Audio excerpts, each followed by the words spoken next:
All right, we're live. Aloha, everyone. We are live and inspired today. I am your host, Gregory Cobrana, also known as Handsome Cobra.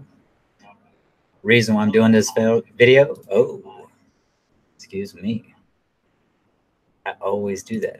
But, okay, so I had the live stream playing, the YouTube, just to make sure that everything is A-okay. I have my speakers off because I know that was a problem when the Gentleman with Cocktails, when we did that last one with Kevin Bednar's on. So yeah, my apologies for that. As you can see, the name of this video is my thoughts retail part 2. Now I know I did a retail one already, but this is kind of something else that there's been some things that have been come to the surface that I've been mulling over a bit, and things that lately that I believe are of the time or contemporary for what I'm about to say. So, and so that is, so I'm going to get into GameStop and things of that, and I'm going to get into a little bit more of, well, I want to get a little bit more of my thoughts on GameStop not getting bought out and my feelings on that, but also, and I may go in because I mean, I may go into that a little bit, but also too, I wanted to get in a little bit. The main thing I wanted to get into was something that there's a YouTube channel called Funhouse, and GameStop actually shows they're part of Rooster Teeth. So Rooster Teeth's a big apparently they're a big thing. They've been around, I want to say, since like maybe the early 2000s or mid 2000s. I don't know. I was just turned on to them recently because of GameStop. But they had a show called The Know, and they also had, which is now Inside Gaming, and a lot of the people from The Know, and they had a show called Glitch Please, which I think I may have mentioned it before. I used to watch that. I actually like that show, Glitch Please, but that's no longer around. But a lot of what Rooster Teeth is doing, because you have people out in Austin and Silicon Prairie, and then you have people out in SoCal, California, out there too, out in LA, Burbank area. So they kind of have those people out there. Now Funhouse is out of LA, so and that's where they do a lot of their content and all that jazz. One thing, the reason why that they're kind of parallel or correlate with what I'm about to say about GameStop, and why I think it is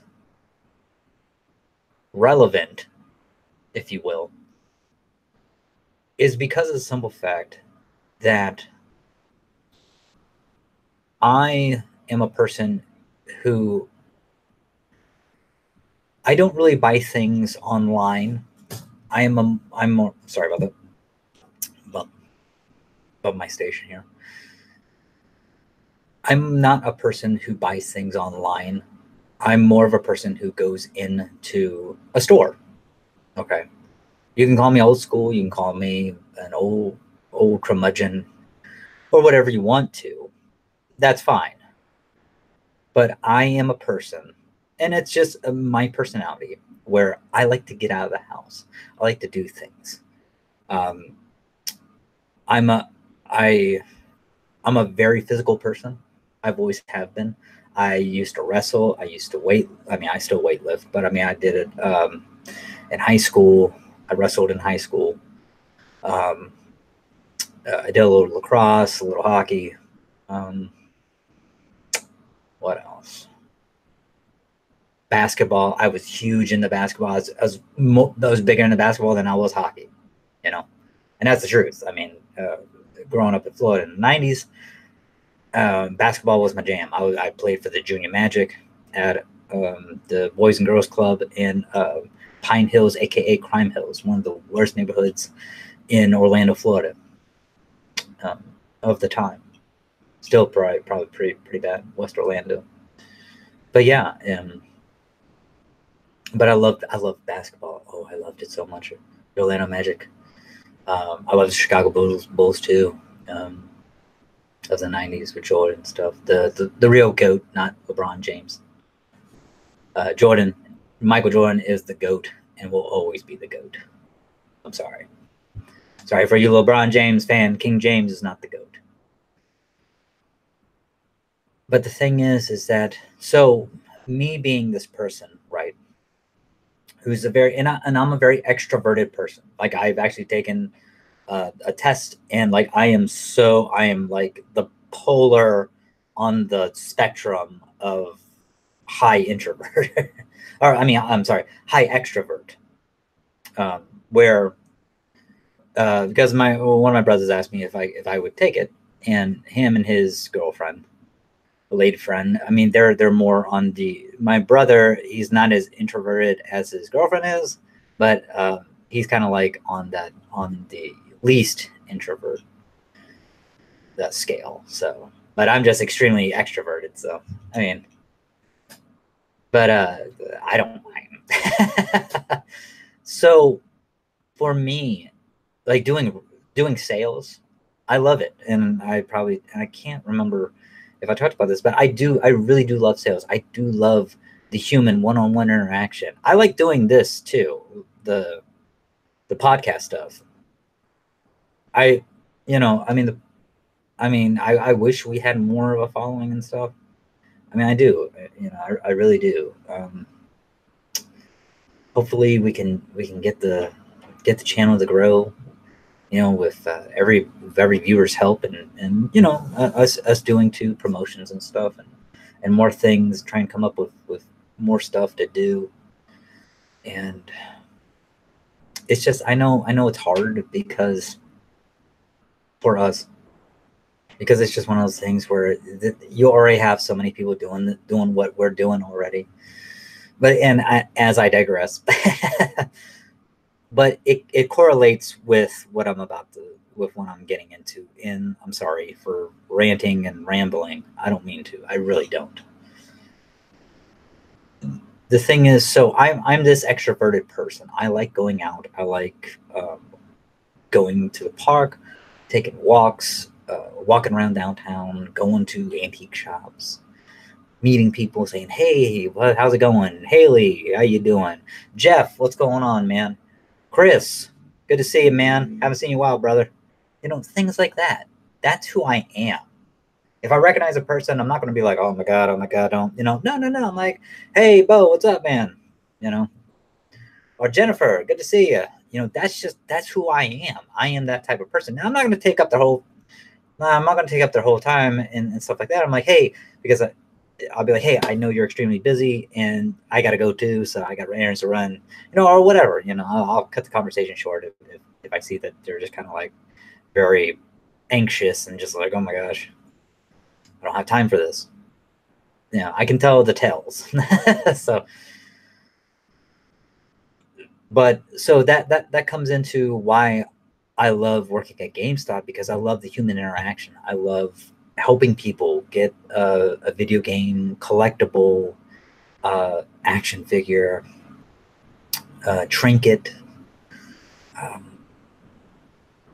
a controller, accessory, whatever we have to sell, posters, if we happen to sell posters and stuff.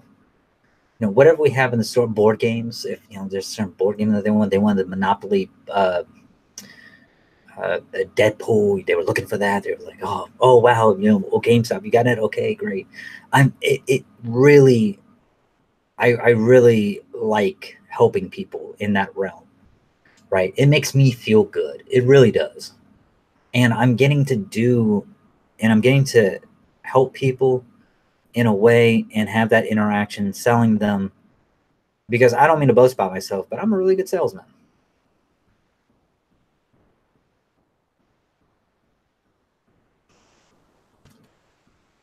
Hey, Adrian, what's up, man?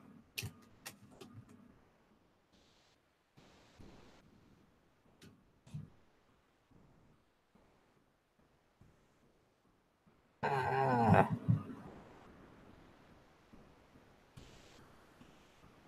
I can't type right now. Oh, I've been good, man. Been good. How are you, kind sir?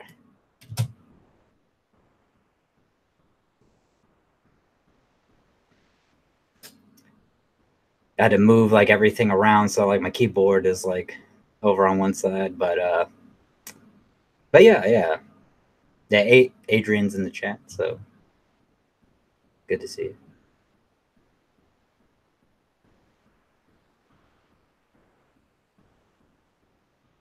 But yeah, I that's something that I like to do. I like to help people.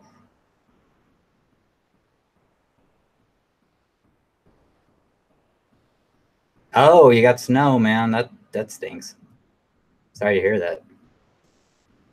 Yeah, we've just had like a little bit of rain here, man. No snow yet, so but but yeah, we're I'm just but yeah, I really do, getting back on the topic. I really do like helping people at GameStop. Like it helps me, and I get to do stuff that uh like video games, and I really do have an affinity for that stuff. So helping people, trying to find something there, and just helping them out, and just having that human interaction. I mean, because you never know who's going to walk in the door. You may meet, uh, they not may just not be a customer, but you may make friends. The customer may become your friend. Or like, hey man, like everyone.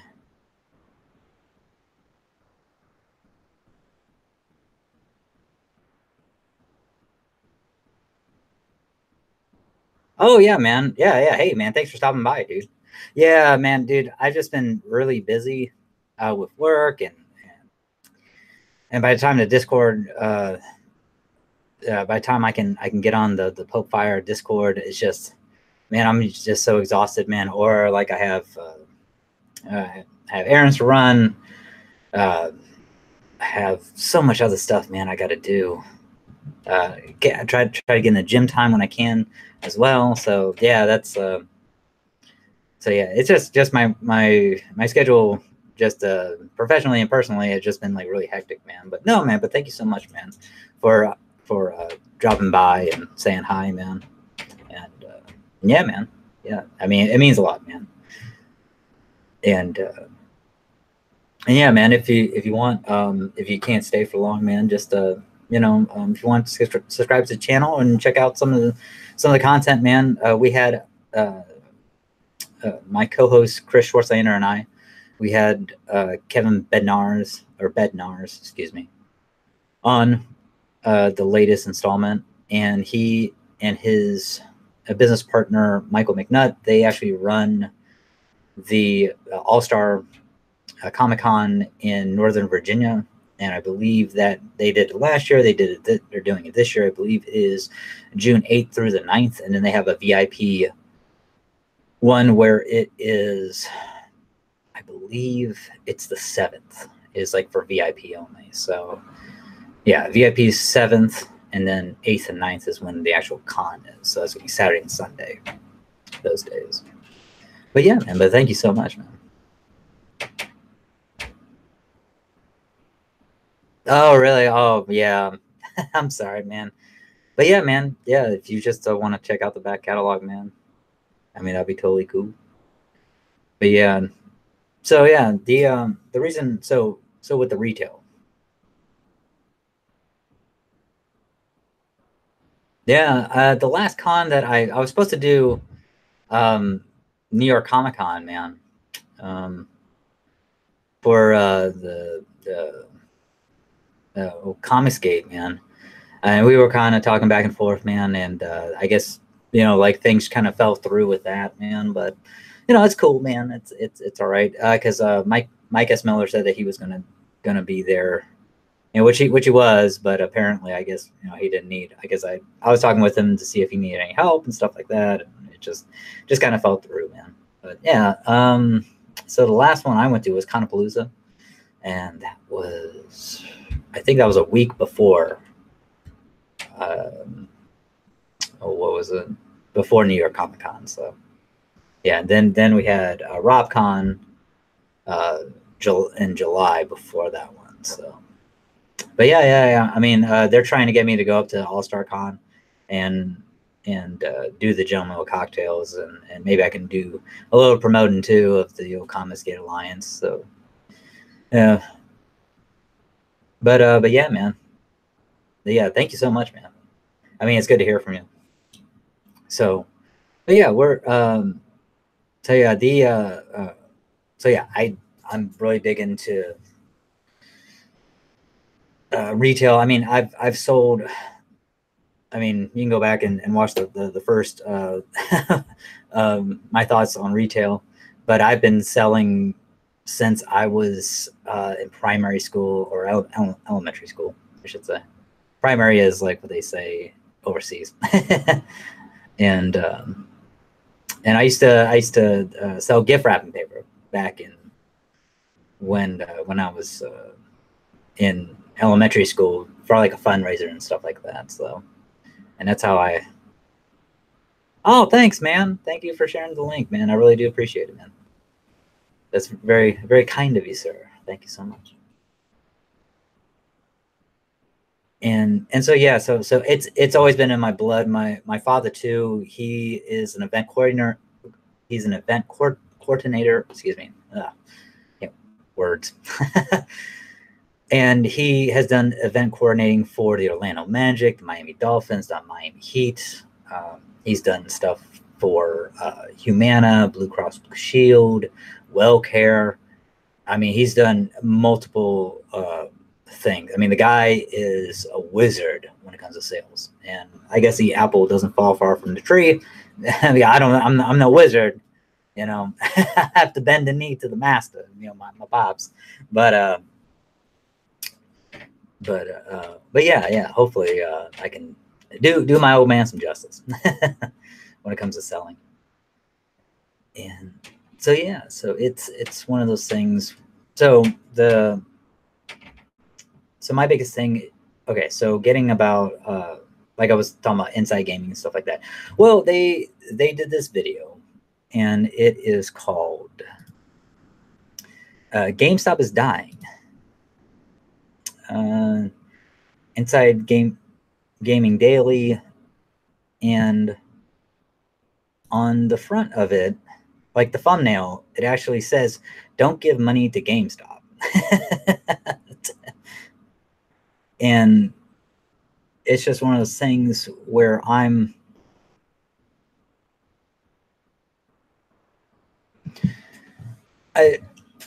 where it's just I'm not mad. I had mixed feelings about it, and so, and these are the people from Funhouse, where you have to understand that GameStop actually has commercials with these people. So there's a person named Adam Kovic. There's also Bruce Green. There's Lawrence. I don't remember his last name. There's James and Elise Willems, I believe. And so just to name a few people who work at Funhouse and do videos and stuff like that there, which their content is great. I will say that. I mean, like I said, it was through GameStop that I actually got turned on to them and actually started looking at their stuff. And like one show that they do, which I really really like and have an affinity for, is Dude Soup.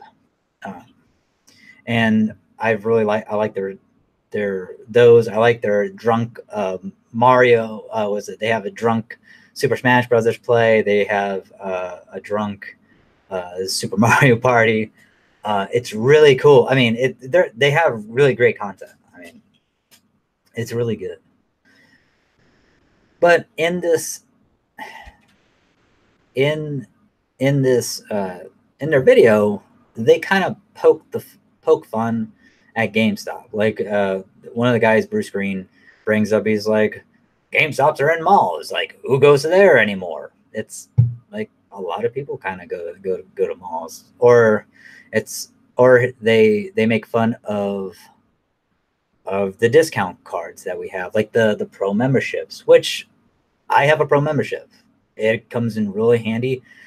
I believe next week or the week after, we're going to have pro membership rewards. So what that means is that you can actually they actually have like 25% off statues when those usually go off. Now, I don't know what all the sales are, so I can't speak on that. But in the past, like during the holidays, they had 25% off on statues, like the Black Manta one that I have and the Aquaman that I have. There was what was it? There was a Batman statue that we had. We had some Dark Soul statues, Kingdom Hearts, I think. There was another. Oh, Thanos, the Infinity War one. We had that one. Yeah, I mean, I still go to malls too. And that's the thing. I do too. It's just, I mean, if you're ever on a date, it's really a good place to go and just walk around. I mean, it's really safe. It's better than, I mean, I like walking in parks and stuff. But I mean, if it's getting late, or if it's rainy and stuff, and you kind of just want to, take a significant other or a date, and you just kind of like want to enjoy each other's company. I mean, the mall, you can just walk around and stuff, and and window shop. I mean, or just like if she's looking around and stuff, and she's like, oh, that's pretty, it's like, okay, jot that down, for later. So it's like, yeah, I mean, um if you want to build up points and, like, impress um, a lady or a man, if you're out on a date, with a man, whichever one. I mean, it's totally good, but yeah. So so they were kind of poking fun at the mall aspect, and then the discount card aspect of it. Also, too, the reservations, and in my other video.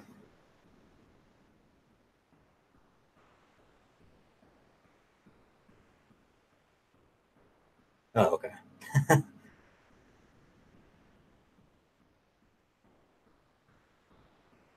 Well, okay. So if you're a person, so I did kind of see a little bit of that question. So for me, if I were a person who wanted to sell their own product, oh no, you're good, man. I'll answer real quick. I would. One of the best things I would do. Networking is always good. So you gotta have a product that people kind of want, or is this product something that can attract someone, right? And it's also having people and having a good network of people, even if it's just like a team of people that let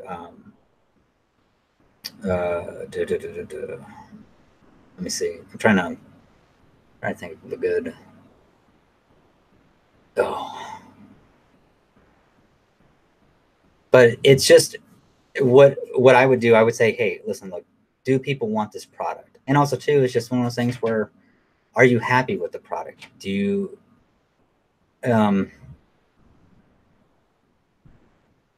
it's like for me, right, doing this channel, like, it may not be for everybody, but I enjoy doing it. And I said this before too. Doing this stuff is like very therapeutic for me. And even if I don't get, even if Chris and I don't get a big following, that's fine. That's cool. That's not a problem. It's like I'm making videos for me, and I actually go back and try to critique myself and things like that. But the thing is, you gotta know like what product do how is your product different than everyone else's? Um, do you? I mean, I would do like research and just ask people, you know, and ask like total strangers too. Just be like, hey, if you just don't want to say like myself, you want to say, hey, a buddy of mine has a product and stuff like that. What do you think about it? I mean, it's just you can do just researching data that way. And that's more or less going word of mouth and stuff like that. It's kind of like door to door, basically. But I mean, that's one way. It's a slower way to get results. But yeah, it's just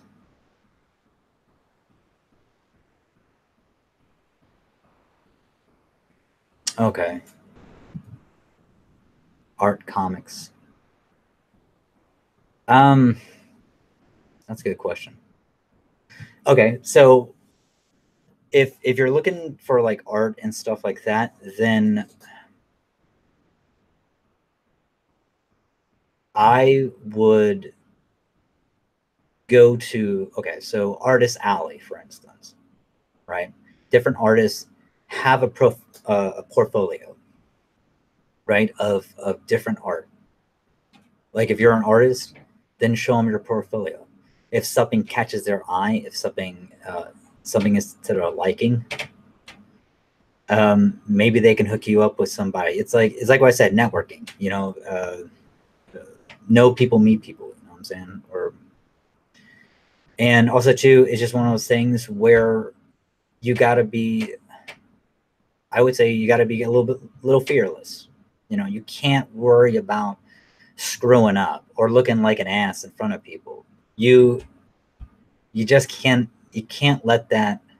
The end goal is okay. I need to get my art out here. That's the primary objective, is getting my art out here.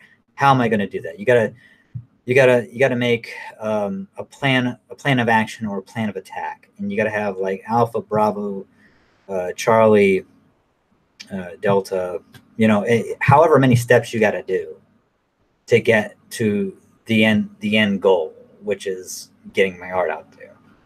Right? Go to different conventions. Try to if you don't have the money, do a fundraiser. If you have like a local church or a support group, New York Comic Con is a great place to go because you have Marvel, Valiant. I don't know if Dark Horse goes out there. DC, uh, Boom Studios. You have all these different people. All Star Con, uh, which I just plugged. You're going to have Tom King there. You're going to have Clay Mann, who's doing Heroes in Crisis right now with Tom King. He's an artist. He started with Valiant. If that's something that you're looking to get into, that's what I would do. And but that's because the thing is that I mean, prices and stuff like that, I don't know because I mean, I'm not an artist or anything. That's something that you would have to negotiate with them and stuff like that. Um, I mean, you could try Comicsgate. I mean, you could try that with I mean, a good person would probably be Mr. Edwin Boyette. Maybe he can talk to Mike S. Miller. Let me see. Sorry, this is blocking. Do you think Comicsgate is marketing things well?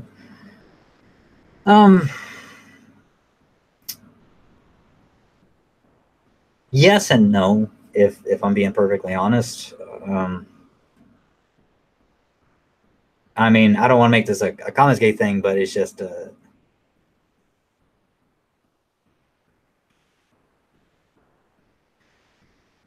I mean, Indiegogo is good for right now. It's a good for sustaining, but it's not. It won't last.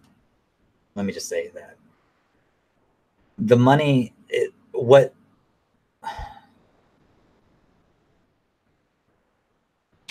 I think, and this is just me thinking out loud, is that Commonsgate, the people like Mitch Breitweiser, Mike S. Miller, Ethan Van Sciver, uh, who else? Timothy Lynn. All those people need to get under one umbrella, kind of like Image, okay? And the thing is that what they need to do is just sum it up. They need to have a plan of attack, a plan of attack. So basically, I could see them starting small. Don't even have, because they were talking about having their own con. That's good. That's cool. Cons cost a lot. But go to the Southeast region is really you have Heroes Con, you have Suncoast Con, you have MegaCon, you have Miami Con, you have Little Rock Con, you have all these Conapalooza, Rob Con here that I did for them, and stuff like that. So you have all these cons. Oh yeah, Ben Hennessy, but all these people, John De La Rose too. Like all these people need to get together, and what I tried to do with them, I tried to basically have like a sit down with these people and be like, okay, like what is the end goal? What is and but the problem is that it never came to fruition. So I've tried contacting, like people like John De La Rose again and stuff like that. And it's just, it's one of those things where, because people won't, because I don't think it's reasonable to ask people to spend like $20 or minimum, or $30 minimum plus shipping and handling on their stuff. So because you gotta if they want to be in the game for the long haul, then they got to get away from Indiegogo, and they know that. So, I mean, Nasser Rabati, yeah, he's another guy too. And but yeah, so it's just, I mean, I hope they answer your question or something close to it. And but yeah, man,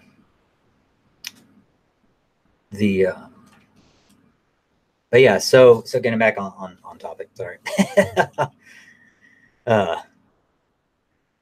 So yeah, so they started kind of dogging a little bit on they started cracking on like the mall, like GameStop being in malls, the pro membership, the pre-orders or reservations and stuff like that.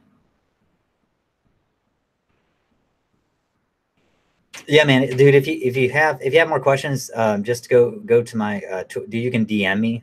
So yeah, man. Just and we can talk over there, man. I'm not trying to, but yeah, it's like it's at Handsome Cobra. That's my Twitter handle, man. So, and yeah, man, yeah, feel free to DM me. But yeah, it's one of those things where I mean, and I respect Funhouse, and hey, man, everyone has their point of view. That's why I'm not mad at it.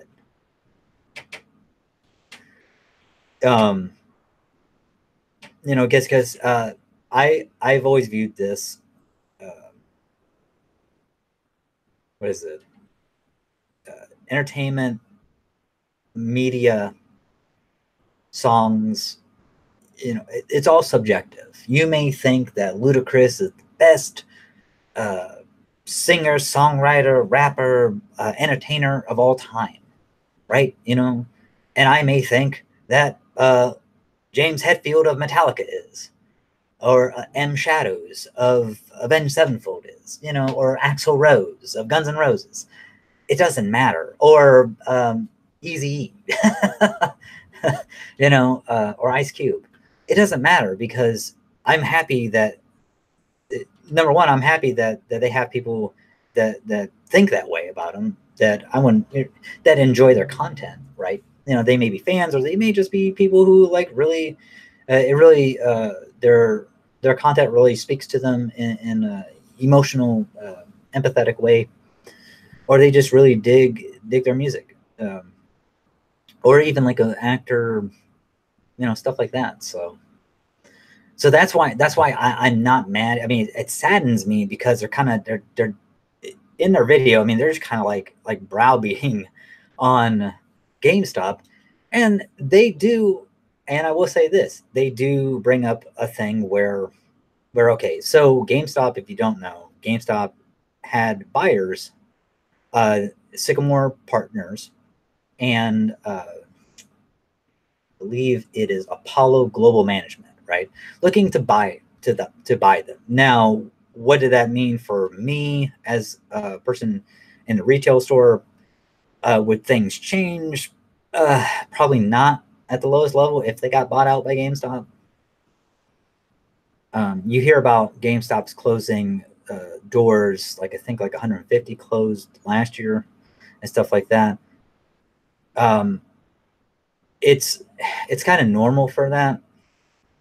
I mean, I've worked on and off in GameStop since the early 2000s, since they were EB Games. Okay, and even in Canada, they're still EB Games. They started out the company actually started out as Funko Land, and then Babbage's, and then they got out, and then EB Games, and I think EB Games bought out Babbage's, and then EB Games got bought out by GameStop, because I remember back in the day, and when I had to wear like khakis and a black polo shirt, right? I could double for a barista at Starbucks. And so, but I've always like worked on and off, even when I was in the military. If I wanted to make like if I, yeah, yeah. I mean, oh, okay, yeah, yeah. So it's yeah. So the company has changed over the years and stuff like that. So, but a lot of what a big driving force is used games for them. So that's so. I mean, new games. Um, I, if I'm not mistaken, yeah, because everything. If you look at it, right. So used games. The thing about GameStop, used games are you have the money's already been made. You bring them in. Now people always crack on GameStop because there may be a game like Madden games, right? Like Madden. Like you'll get maybe $1, maybe 75 cents for it. And people are like, oh man, why is that? Because Madden's so mass produced. That's why. And they keep on coming out with one every single year, right? So that's like NBA 2K, NBA Live, games like those, right? Where it's going to be another one, and they know it. Games like, let me see. I'm trying to think of a really rare game. I'm trying to think. I don't want to say Dragon Quest because that's not. Well, yeah, okay. So like, I think it is Dragon Quest 11. It didn't do so hot here in America, so but it's a JRPG, and so in Japan it does phenomenal. Dragon Quest does phenomenal, especially 11. But here, not so much. So here they may just do one a run of it, and then okay, we're not going to make anymore. And then next thing you know, if the PS5 comes out, because I believe Dragon Quest 11 was for the PlayStation 4. It could have been okay. Yeah, so it's just so if a person's trying to find Dragon Quest, um, they may be paying a little bit of money for that, or they may get number one, they may be paying like $30 for a used game, right?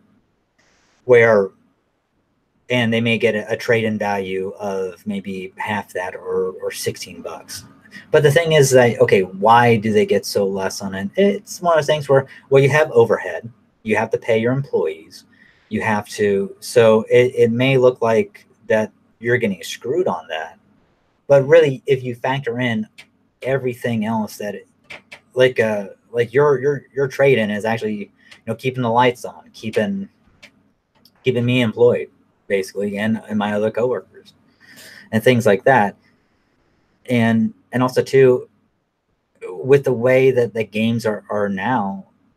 I mean, how long is it? I mean, that it's a good question.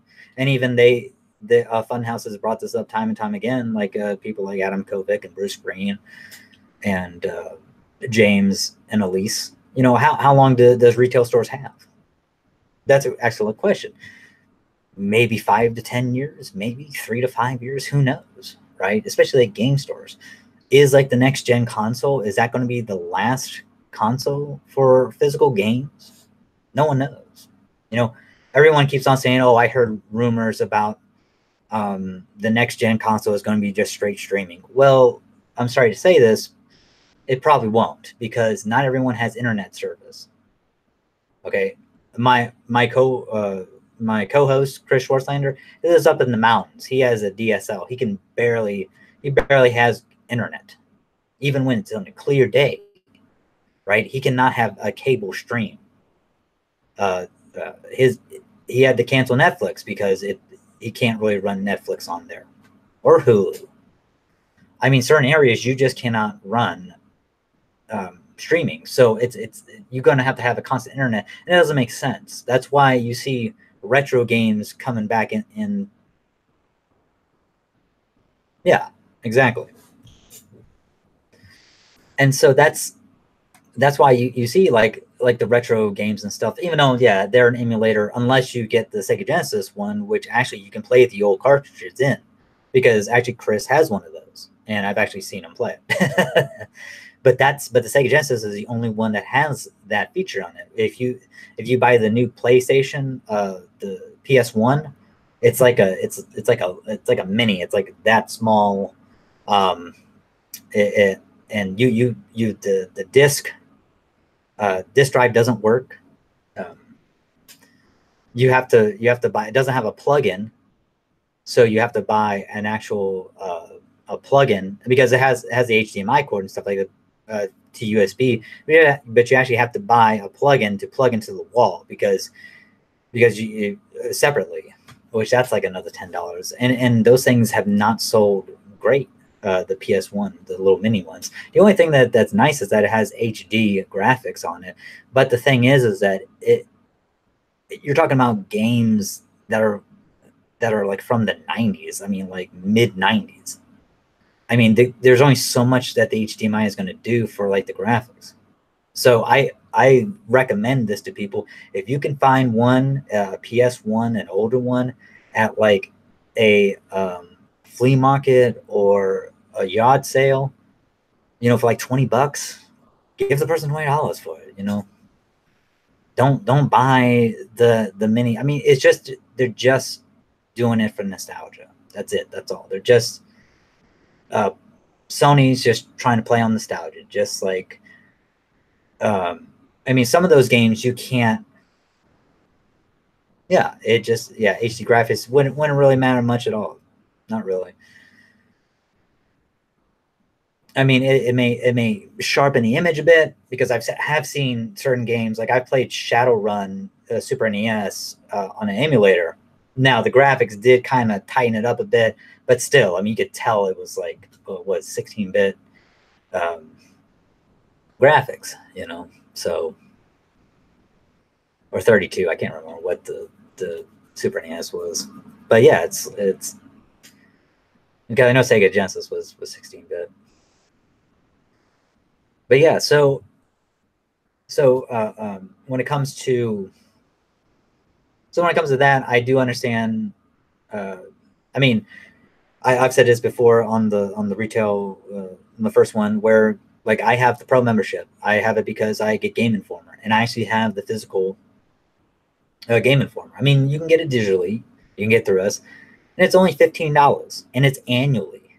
Okay, like what I do, I rack up so many points that I believe it's 15,000 points. You can actually get the game, and you can actually get your pro membership for free from GameStop. And we always have double points, triple points. You know, that pro rewards.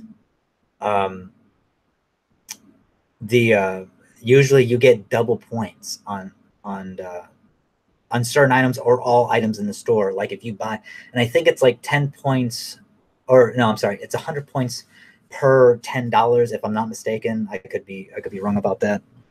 So if you buy a statue, that's usually like 50, 60 bucks, you know, and then you get it. Number one, you're going to get it if it's during the pro rewards appreciation, you're getting it. You're getting it 25% off. Plus, you're getting double points, or sometimes, like I said before, we do triple points, you know, on collectibles and stuff like that. So there you go. I mean, you're just raking in, and you're just raking in the points that way. And I flip my points, because usually I have enough points to where you can get a $5 off gift certificate off a pre-owned game or anything in the store. And I just take 15,000 points and I just renew it for the year. I mean, I've done that ever since I can't remember when. I mean, I've just because they say, hey, you know, you have enough points. Would you like to do that? Because they'll say, hey, you know, your membership is coming up within 2 months and stuff like that. You know, would you like to renew it now, or would you like to wait? Sometimes, like, I'll wait. It depends on it. If the person, because, you know, you do get credit for the pro rewards and stuff like that. So it's just like I have a membership to Barnes and Nobles. I have a membership to Books A Million. So there's certain people that have helped me out and that I've built a rapport with. So, and who are excellent at customer service, and just, you know, they know what I like, and they can give good recommendations and stuff like that. So yeah, I'll wait until they're available. So, or until I see them next. Or unless if it's just kind of like, you know, unless if, you know, where it's like, hey, listen, look, is Tiffany working? And it's like, well, we can't really give out that information. And it's just kind of like, okay, this is like the third time. And I'm just like, okay, oh, shoot. Oh, right. Well, damn it. Is blah, blah, blah working? And they're like, oh, yeah, they're working. I'm like, okay, well, you know, they're up at the cafe. I'm like, all right, cool. Not a problem. And then so I'll let blah, blah, blah get the credit for that, right? For the membership is what I'm talking about. Because I've saved so much money with memberships at certain places, because just like Barnes and Nobles and Books A Million, I mean, they give out coupons too. They have Millionaire for Books A Million appreciation, where you get 20. Usually you only get 10%, but then you get 20%, and then people who are not Books A Million members, they get 10%. Stuff like that. I mean, it's an incentive to get the membership. So, but yeah, this is what and then so Inside Gaming, Funhouse, kind of just, you know, browbeating a bit. And I actually tweeted, actually DM'd one of the hosts, Bruce Green, right? I do too. They, you know, Joe Muggs, pretty good coffee. But yeah, so I just told him what I'm telling you now. Like, hey, listen, look, I didn't, you know, I found out about you through GameStop. You have commercials with GameStop, and now all of a sudden you kind of poke fun at GameStop. And the thing is that we still run those commercials. right? In GameStop, so, or Funhouse, which is kind of crazy because it's like, okay, now you're going to make fun of us, but we're promoting you. That's, I don't understand, right? I mean, why are you going to, no, where I come from, excuse my language, we call that talking shit, okay? That's just what it is. And you don't do that. You just don't. It's, I don't understand. I mean, I do understand. And I thought the video at the end of the day was educational because they did bring up a proprietor of the reason why GameStop is in so much, it is declining because of, number one, because of Amazon. And no shit. Pardon my language, pardon my French. No shit. I saw today and read an article on Yahoo that Amazon raked in more than 100, or I'm sorry, not, let me get this correct, over $11 billion last year. And you know how much they're paying in taxes of that? 5%, 10%, $1 billion. Zero. They are paying zero. They actually got, and this ain't no lie, hand to God, they got a tax break from the state of New York, an incentive to stay in New York of $1 billion. So what that means is, so they made $11,200,000,000 last year. So what that means is that since they have this $1 billion incentive, that they don't have to pay anything to New York, that they just keep that 11 instead of having like 10, it's 11, right? They just keep that money. Same thing with Netflix. But the thing about Netflix, though, is that Netflix in the US, they didn't have to pay, they paid zero. Now overseas, they had to pay, I think, like,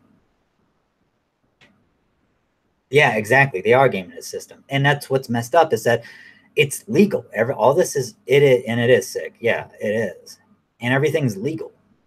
It's all legal. I mean, it's, and they're using the legal system to their advantage. And, you know, I mean, it sucks, you know, because I have a degree in criminal justice, and I had to study law in college. So, and so I know about sections and chapters and all that jazz, and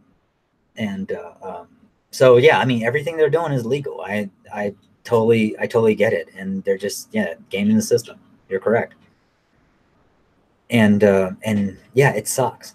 It really does, because basically you see Amazon scooping up. I mean, that's how you get conglomerates, right? And that's why mom and pop shops go out of business and stuff like that. That's why Blockbuster went out of business. That's why, video shops go out of business and stuff like that. And that's like a lot of people kind of see that, or I don't say a lot of people, but people I know see that as a bleak future for GameStop, for video games. When you have places like Steam, and you have things like, which I'm not saying is bad.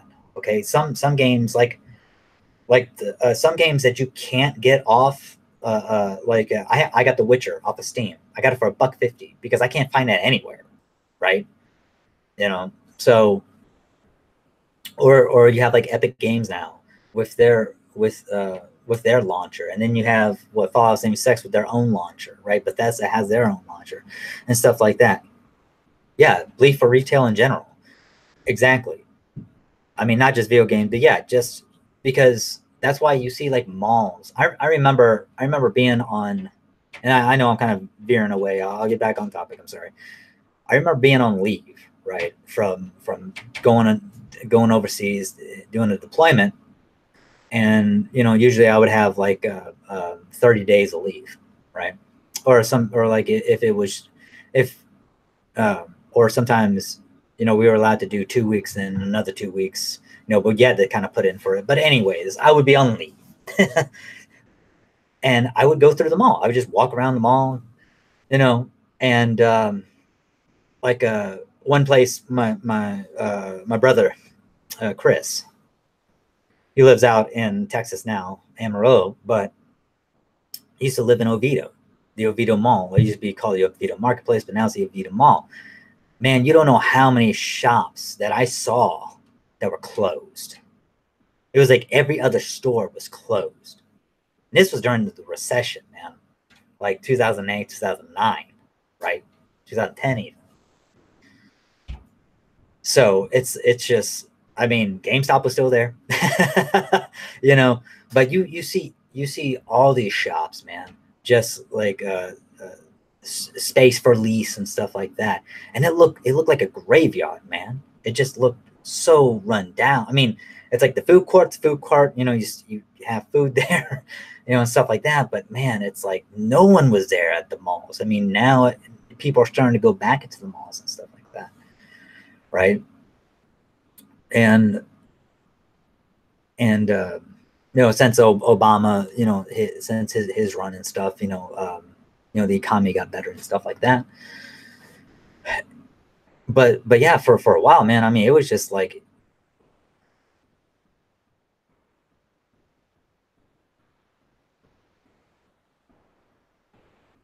yeah. But yeah, so yeah, just malls, just seeing that, man, it's just one of those things, man. It's just like, I was just like, holy jeez. But yeah, but Amazon is one of those things where I'm not gonna lie, I use Amazon too. Here's the kicker though. I use Amazon as a last resort. So I live in Johnson City, Tennessee, right? I go around to used bookstores. I go to Barnes and Nobles. I go to Books a Million. I go to local shops, comic shops. We have Mountain Empire Comics. We have the Wayne's World. We have there's Atomic Comics. There's also G2K Games here. There's a lot of retailers that I will go to first before I try to find what I'm looking for on Amazon. Now, this is a bit of a story, so I'll try to be quick. I tried to find volume, what was it? It's the Immortal Iron Fist Volume 5 in hardcover. The reason why I specifically sought this out is because I went to G2K Games in Kingsport, where John City, Kingsport, it's like 30 minutes away from each other, 30, 45 minutes, depending on where you live. So I went out to G2K Games in Kingsport. They had the first 4 volumes in hardcover, and they were like discounted like crazy. I mean, I think they were like $5 to $7 each, right? So I got them for a steal, and they were in immaculate condition. Immaculate. It looked like barely any, like maybe the person read it maybe once, right? Or maybe just flipped through it. So I found them, and I couldn't find Volume 5 in hardcover. I couldn't even find it in a softcover, because we're talking about like 2008. So I tried to find the hardcover, softcover. I would have been happy with hard. So I found it on Amazon, and I found one where it was like, I found one for like $10. I found another one for I think it was like 15 to 17 used. Now I went with the $15 to $17 one. Why? Because it was out of Rochester, Minnesota public library. And it said all donations, all the money is donated to the Rochester, Minnesota public library. With the way that our economy has been, and the way that just, like I can imagine with all the, shutouts and lockouts and all this other crazy jazz that's been going on since, like, so far in the Trump administration, stuff like that. And I'm not blaming Trump, okay? So I'm just saying, it's just the way the things, cutting the funding and stuff like that, to build this wall or whatever. really hurting the infrastructure. And if a public library is having to sell stuff, you know, for donations, or all the money that's going to them is being donated back into it, then I'm like, hey, it's for a good cause, right? So it's like, let's say it was $17, okay, plus the shipping. The shipping was more than the $10 one, right? I think I think the shipping was like $6, where the shipping for the other one was only like $3.99. That's fine, because I know my money is going to a good cause. And the thing was, I got it. I got it. It was actually, what was great is that it was actually wrapped in cellophane. Like no one, like we're talking about like from the factory. I guess they couldn't sell it new. They had to sell it used, but it had not been tampered with. And when I got it, there was actually a thank you note inside saying, "Hey, thank you so much for purchasing through the Rochester, Minnesota Public Library. Like what it said before, your donation, all the money is going to the Rochester Public Library, 100% and stuff like that." And it was nice, man. It was like, I was like, holy shit, I was like really humbled by it, right? So I didn't mind spending a little bit more money, because I wasn't trying to get like the best price, because I know how hard it is for people right now. So that's why I'm all about stimulating the local economy rather than buying something online. Now, I will say this, like if I can buy something online, like what we do, okay, at GameStop, right? We tell you, okay, there are certain things, like if you wanted a collector's, like if you wanted a collector's edition of like Resident Evil 2, like if it came out, and we didn't have any more that you could pre-order, well, we could actually pre-order it off of the website, and it would actually go to you. Like I order stuff all the time off of GameStop. Some Funko Pops that I had to order Tika from Bright Funko Pop. I actually ordered it off our website. Excuse me, because I couldn't find it anywhere else, but we had one available. And what else? Oh yeah, Books a Million. Oh, I ordered Conan the Slayer, Volume 1. I think Blood in His Wake. I think is the name of it. It's by Cullen Bunn. I think it's the first 6 issues of that run. There's actually 12 issues the whole run, but that's the first volume. I couldn't find the first volume. I found the second volume at Dwayne's World, the comic shop that I told you about. That's actually in Kingsport, Tennessee. A really good place. They have Warhammer 40K there, where you can play. They actually have the miniatures and the background setups and stuff like that. And they do Dungeons and Dragons too, 3rd edition, 5th edition, 2nd edition even. They have a bunch of Funko Pops. I mean, they have comics and a lot of geek culture stuff. I mean, if you ever get a chance to go out to Dwayne's World in Kingsport, Tennessee, really great place. I mean, I highly recommend it. And Dwayne and Cameron, great people. Dwayne Chase is the man's name who owns it, and Cameron works there. I think that's his business partner too. I could be mistaken, but yeah. Oh, Brian helps out there on the weekends as well. He's a good guy. But yeah, but what I'm saying is that I went specifically to Books a Million's website to order it off of there. I didn't go to Amazon. Okay. I have a membership card. I get free shipping. If you're a member, you get free shipping. I didn't, or like if I'm in town, right? Because the Books a Million is right next to the Target, where I go grocery shopping there, and there's a Pier 1 Imports. A couple ladies I take out, sometimes they like going in there, so it's like gotta do that. Make them happy, go in there, see the overpriced stuff. Maybe buy him something a little overpriced, you never know. But yeah, but but yeah, so you can actually order it off, from them, and you can have it shipped to your house. And if you're a member, you get shipping for free. But the fact of the matter is, I even do that with Barnes and Nobles too, since I'm a member. You know, even if I weren't a member, I would still go through the retailer. That's the whole point I'm getting at. Is that I wouldn't go through Amazon. I understand if you have Amazon Prime, okay. And the thing is, because with Amazon Prime, if you're like, hey, listen, look, I have Amazon Prime because of the TV shows, because I'm looking forward to the new Lord of the Rings coming out that Amazon's making. They just had a teaser trailer for it. So it's like, yeah, I'm looking forward to it, pal. And if people are like, listen, look, if I'm in a pinch and I can't get the Wally World or Tajay right away, and I need some toilet paper, I can get it within 2 days because I'm down to one more roll, and it's free shipping. And it's 2-day delivery, and I can get a pack 24 for like, I don't know, $8, I guess. I don't know. I don't know how much toilet paper is.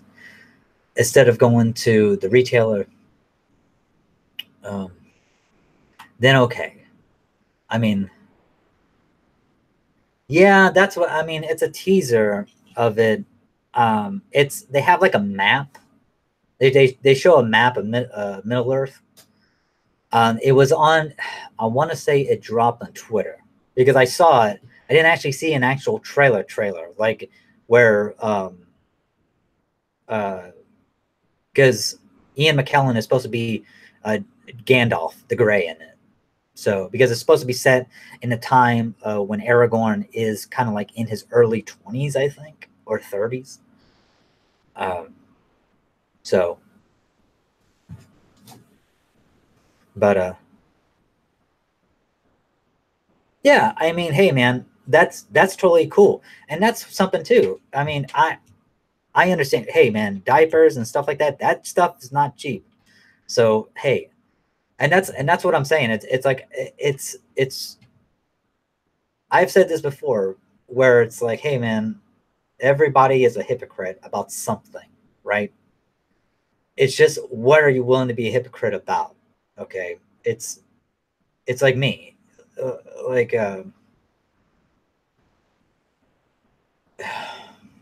like with retail. It's like, yeah, I'm like, hey, retail and stuff like that.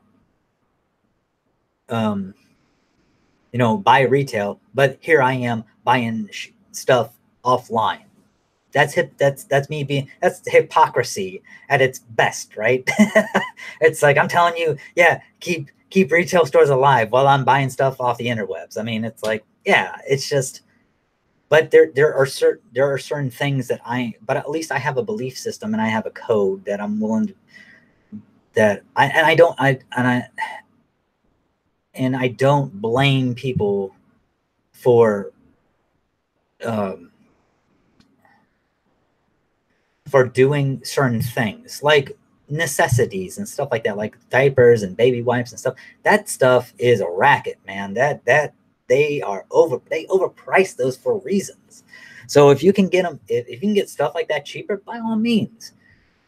I totally understand that. I totally get it. I mean, it's just stuff like, I have a friend who works at Barnes and Nobles. I try. I mean, I try, and it bends, and I try not to break it. I try really hard not to break my code. um, but just having a code, just setting a perimeter or perimeters. I mean, that's just having that line of sight, and just trying to limit yourself to something like that. I mean, that's um, but yeah, I have what I was going to say. I have a buddy who works at Barnes and Nobles, right? And the thing is, he has gotten customers all the time that say, "Oh, well, I can get that cheaper off of Amazon. I can get cheaper offline." And it's like, and he has no shit done this before in my presence. he has he has said this to a customer where he's like, and that's why retail stores are going out of business. And And the person's like, what? And they're like, that thought pattern, what you just said, that's why we're going out of business. Because you're willing to save a couple of extra dollars. You just spent gas money out here. You're going to spend more gas money going back home, right? And stuff like that. And it's like, hey, listen, look, you can complain. And he's been like, hey, you can complain to my manager by all means. But the fact of the matter is, it sucks, because if you're a member here, you're already getting a discount. You don't have to pay.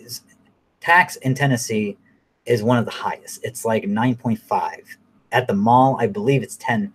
Now, Tennessee has a state tax where it is, or I'm sorry, their sales tax.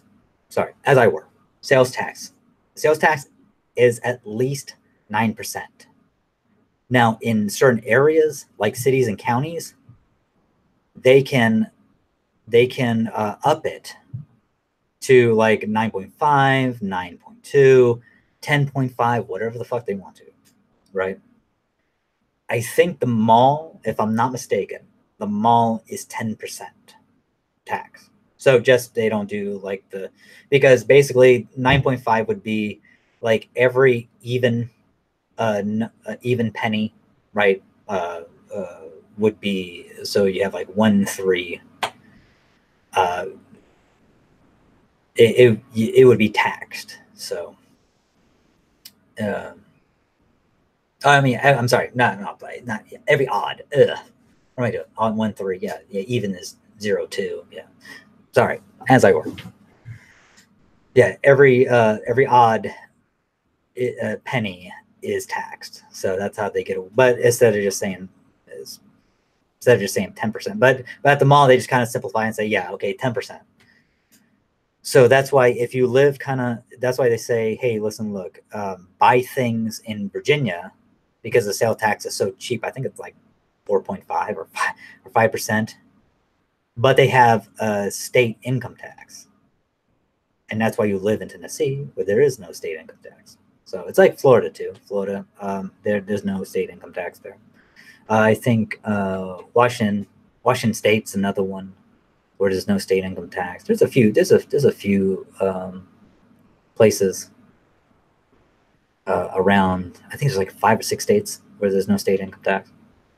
But yeah, I think Washington D.C., District of Columbia. I think that's another one too. If I'm not mistaken, I could be lying, but I want to say District of Columbia when I was over there. But yeah, so. But so like if you're gonna buy like a $3,000 TV, you buy it at the Best Buy in Virginia, because that way you're not paying like $300 in sales tax. You're only paying like $50.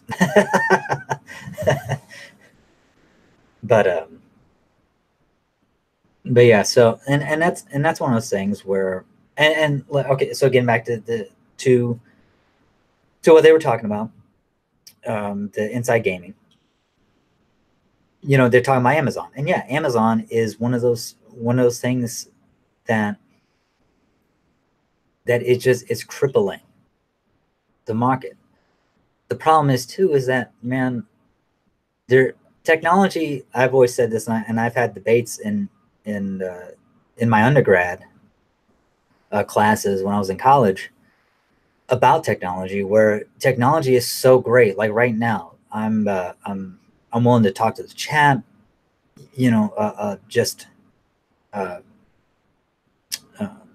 in real time, basically. There may be a little bit of delay, but for the most part, it's pretty much real time. Before, and also too, it's like getting to talk to celebrities, right, on Twitter or tweeting them, or it's where celebrities are still on this pedestal, kind of, sort of. I mean, when you have reality show people like the Kardashians, when the bar has been like lowered and lowered and lowered, that's but you can interact with them. You can say, hey, I really liked you in this movie. Way to go. Hope you keep on making good decisions. Or you totally stunk in this one. Why did you even do that? Whatever happened to you? What's going on? You know, why are you such a jerk face? You know, or whatever you want to call it, you know. But you have that, you have that capability now, right? But and that's a good thing with technology, you know. I mean, if a grandma wants to Skype with her grandson, you know, that lives like 6 states away, that's awesome. Problem is with technology too is that basically the way that it makes, even though things are easier and easier, there's that downside, kind of like that Black Mirror type uh, a part where we get so wrapped up in what's in just things that really don't really matter, right? Like perfect example, it makes us more isolated, right? It makes us more antisocial with people. It makes people more awkward when it comes to a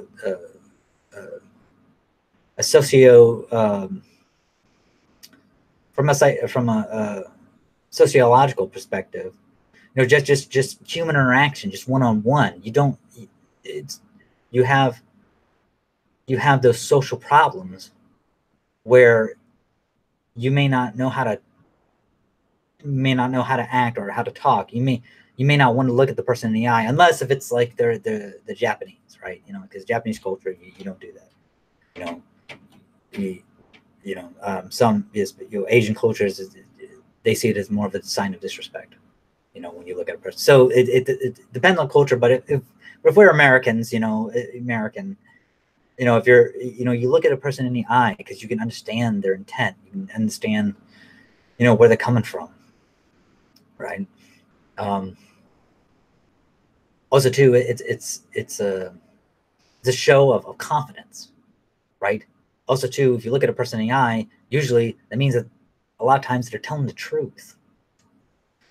You know, because they're confident enough in that. Yeah, this is for real, man. This is you know, if they're looking down. I mean, I know people say look down to the left or look down to the right. You know, I mean, there's theories on that. I mean, some of them are bullshit. Some of them, I mean, it depends on the person too. I mean, it's just there's no. I mean, there is speculation about that. I mean, I've read empirical reviews on stuff like that in criminal justice, but I mean, it's good theories and stuff. But I mean, you can't like say that just because a person looks down to the left that they're lying. I mean, usually I will say that I look up when I'm trying to think, not when I'm trying to lie, but when I'm like, maybe I think so. You know, I tend to do that. And usually when people look up, they're usually thinking.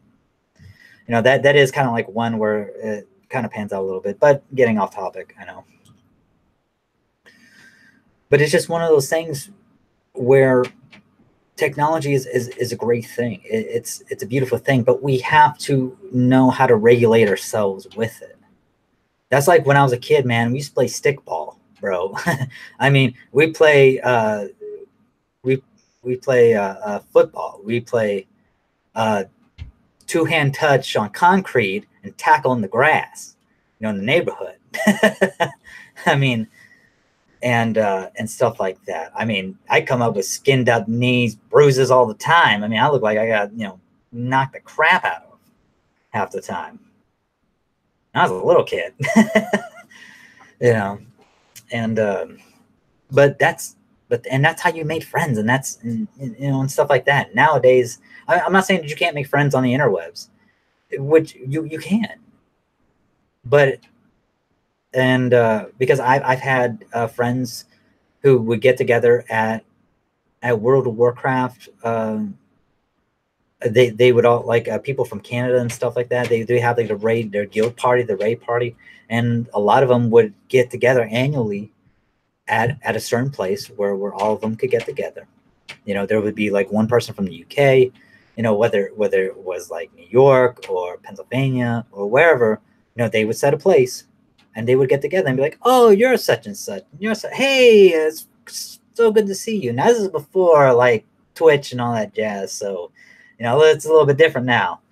Um, but yeah, but still, I mean, you still have that human interaction. You still see the person's mannerisms, get to know them and stuff like that, and yeah, it's like you have that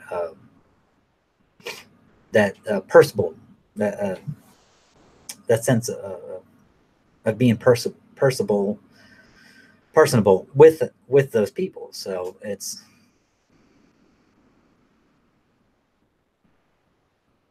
okay, man. All right, dude. Well, hey, man, thanks for stopping by, man. All right, brother. Take care, man. Good night, bro.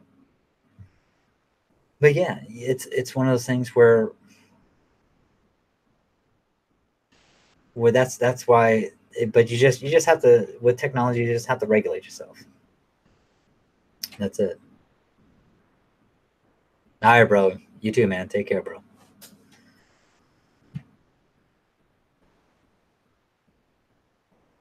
But yeah, so yeah, the stuff with inside gaming is just one of those things where I mean, I'm still gonna watch them. I mean, I like Bruce Green, I like Adam Kovic, I like James and Elise Willems. I like the content. It just saddened me that they're just kind of poking fun. I mean, what it is, it's low hanging fruit, right? They're jokes.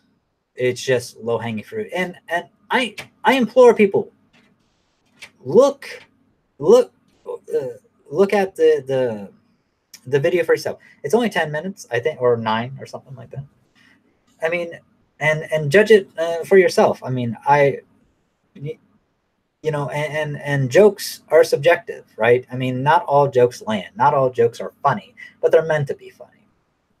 That's why I don't I'm not mad at them. I don't take any umbrage with them, right? And even though I'm a GameStop employee, I like it because it's a good paycheck. Do I wish I could get paid more? Yeah, it's like but that's everybody, it's yeah, but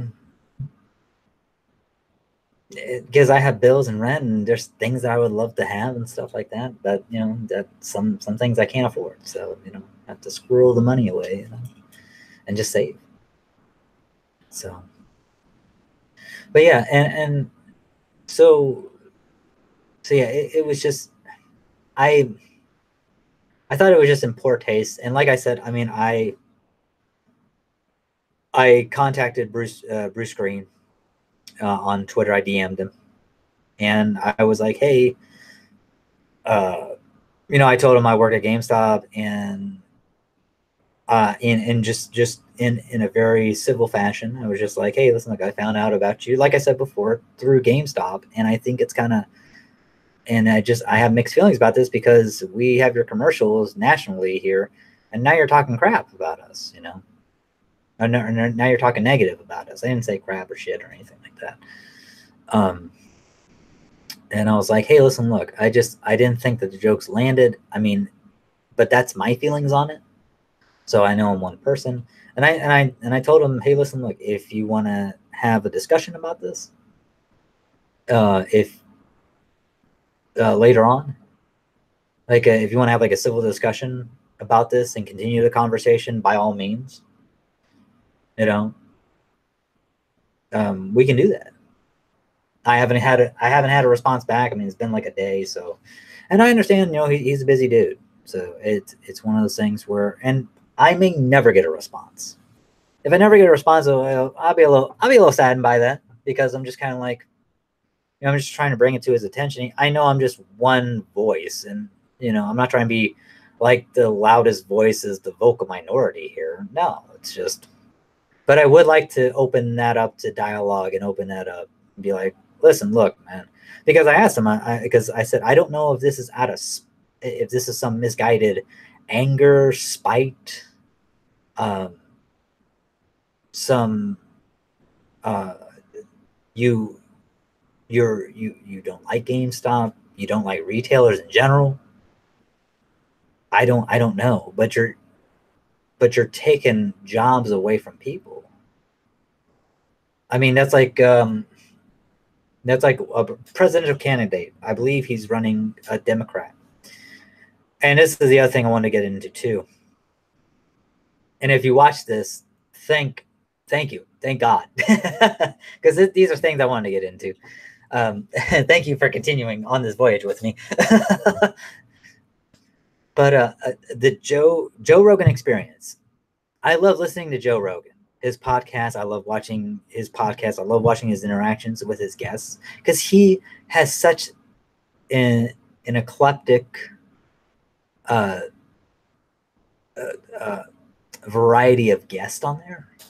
That's really cool. I mean, the guy has uh, fitness trainers to MMA people to Neil deGrasse Tyson on there to, I believe he had Mel Gibson on there.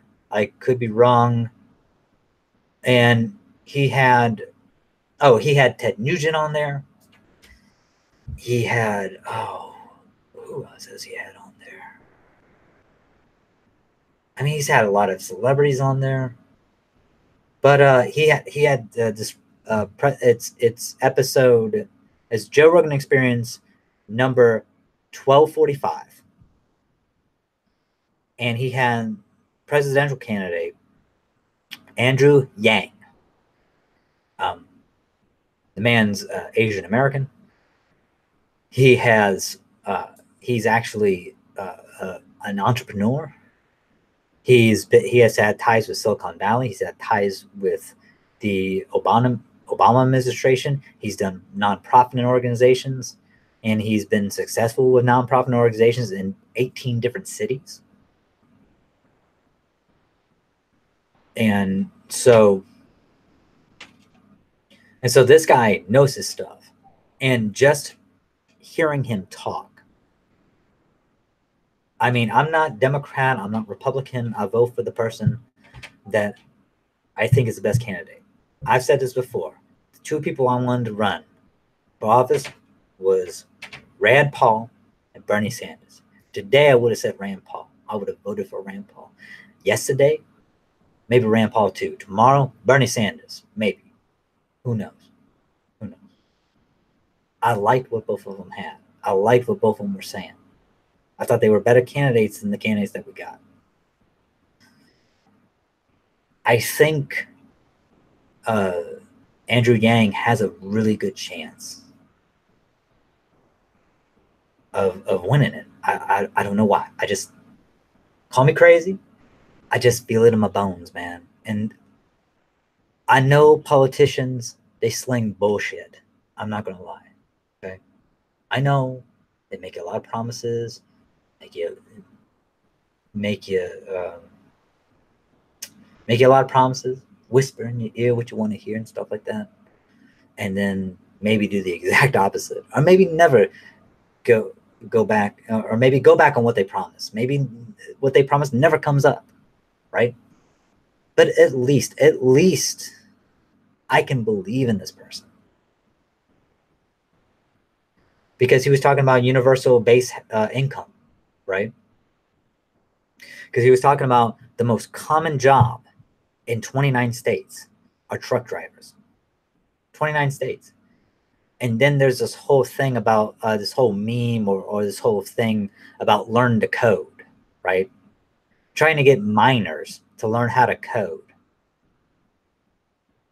He even said on the podcast, and now could be paraphrasing or I could have the numbers wrong. He said like 7 to 8%. It could be 8 to 9. I think it's 7 to 8, if I'm not mistaken. 7 to 8% of U.S. citizens work in Silicon Valley. Know how to code, right? 7 to 8%. You're trying to get minors who are 50 years old, who have health problems, and trying to teach them a whole new set of skills They said and he said this statistic of the success to fail ratio is 0 to 15%. 0 to 15%.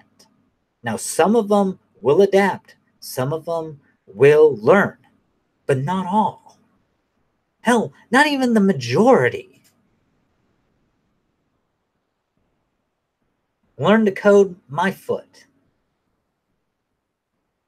And I know, and I've seen coding before, man. It sucks. I even like C++, man. My brother Mark is a fucking genius. Pardon my French. He is a genius. The guy, I don't know how he does it. He used to run his own computer shop. He knows hardware and software like the back of his hand, man. The guy helps me build my computers, my gaming computer. And or computers, because like I've had more than one gaming computer. But yeah, I mean, I always go to him for help. It's like I'm going to put a new graphics card. He's going to help me up. He's going to help me do it because I'm too afraid of screwing it up, of doing it myself. And I want him to oversee me, right? Making sure that I'm doing it right, doing it correctly. Because technology changes, man. Because hardware changes. You know, there may be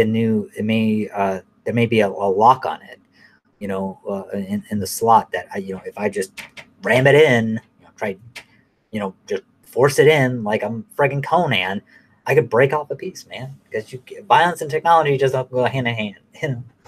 Even though some people like to think so, but what I'm getting at is that, like I said before, I'm not Democrat, I'm not Republican. I vote with my conscience and my heart, okay?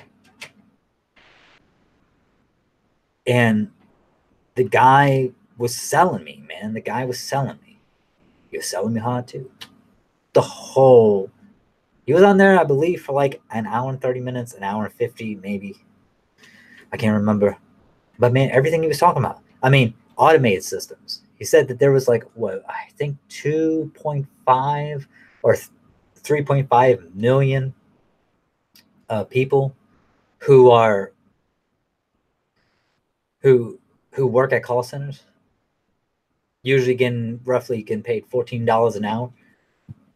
A lot of them college graduates or people who were in college. And a lot of people who were in college, thank God I don't have this. I know people who do. They have college debt, right? And college debt is something that you'll never. I mean, the way that the law is these days, you can go bankrupt, right? You can do chapter 9, chapter 11 bankruptcy, but you cannot get away from college debt because of the way that the law is written. It's a loophole. You have to pay that back.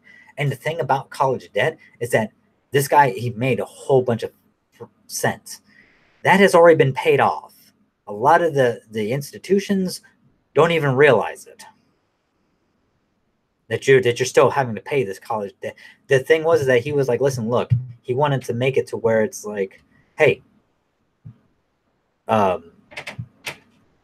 you pay a percentage of that college debt. Like you pay 10% of that college debt and you're debt free. Right? Just a rough estimate. He was I don't know if he said 10%, but I'm just saying you pay a percentage and you're done. He even said that 4 out of 10 people don't even finish college. No, I'm sorry. I meant I screwed that up. That was my bad. Revise that statement. 4 out of 10 people graduate college. There's 6% that drop, or 6 out of 10 people drop out of college. 4 out of 10 people actually graduate. And why? Because they have, even when you graduate, you have college debt. They're like, oh yeah, well, you have 6 months to pay it off. And it's like, dude, I mean, the fantasy of you getting a job that you're going to school for, I mean, I have a criminal justice degree, and I'm not even doing what I'm set out. I'm just getting my master's, basically, in marketing, right? In leadership in business leadership marketing,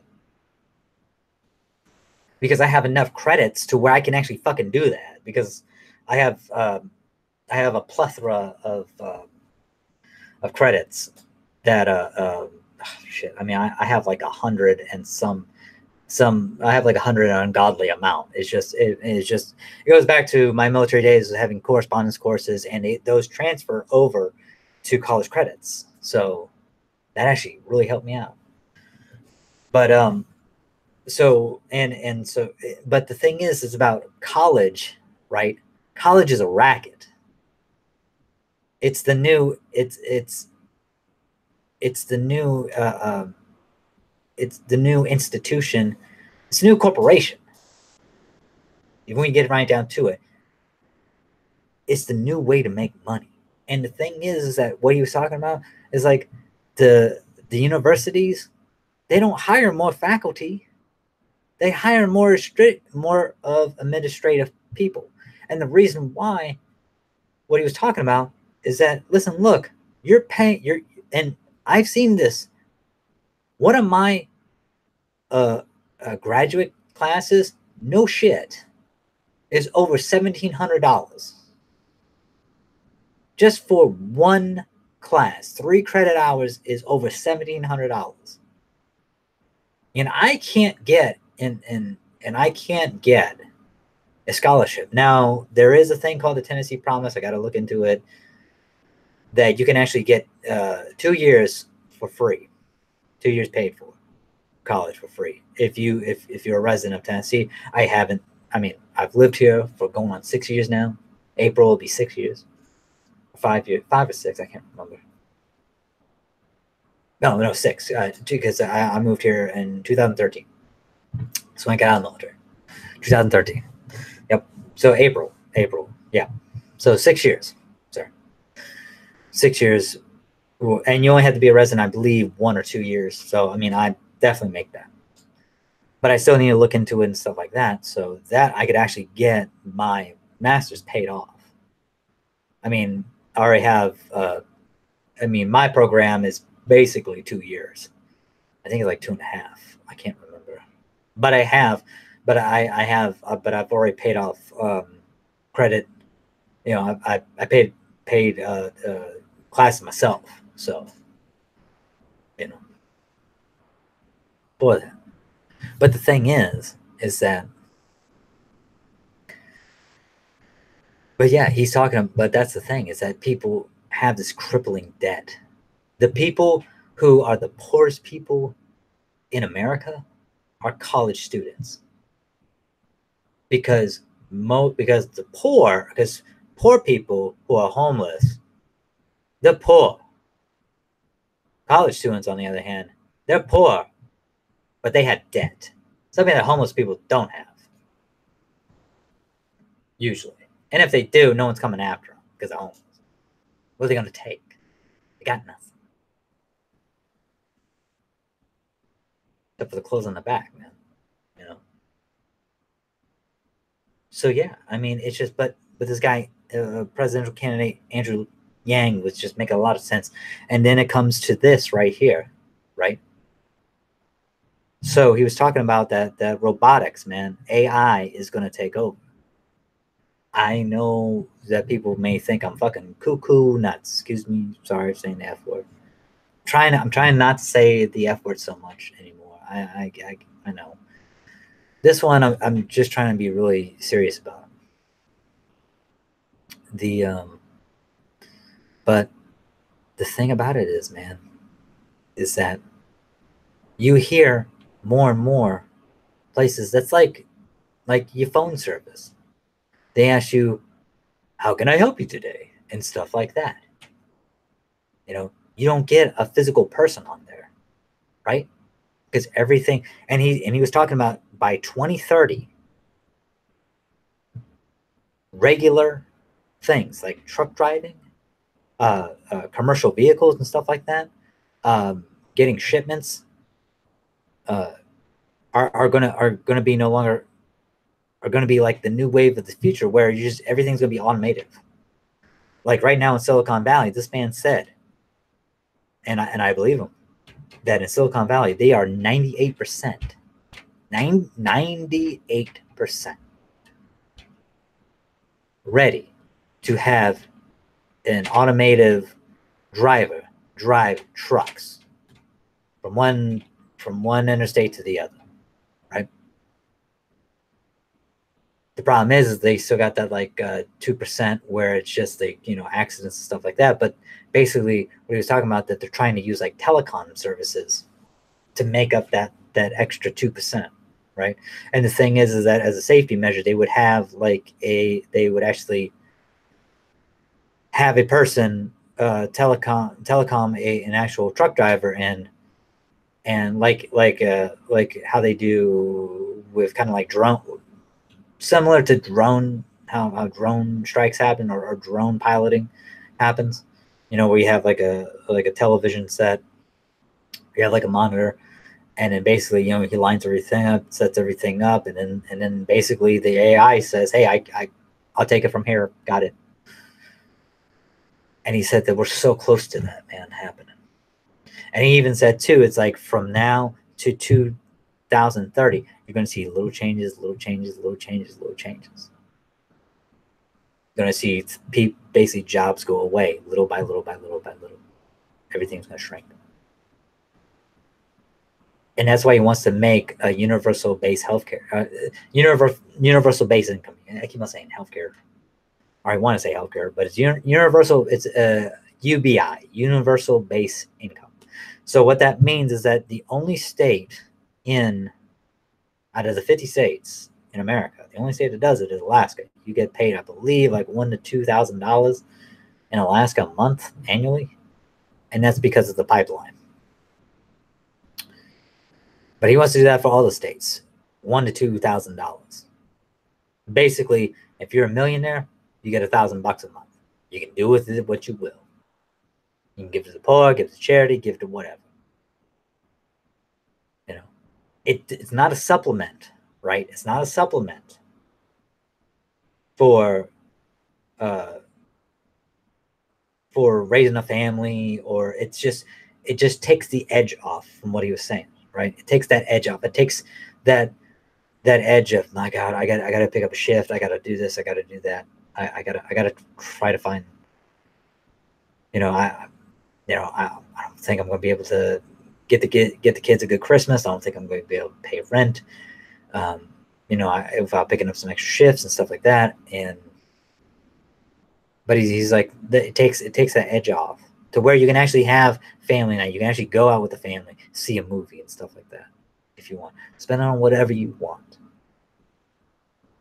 If you want, it allows people to be more creative, allows them to follow the dreams and stuff like that, without having this fear of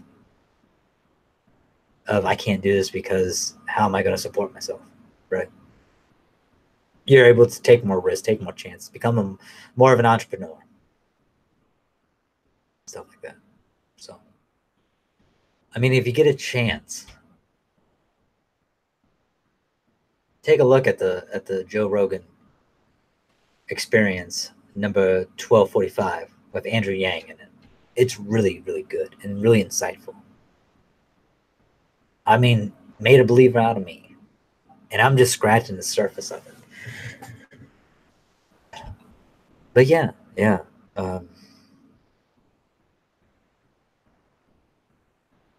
Going back to GameStop,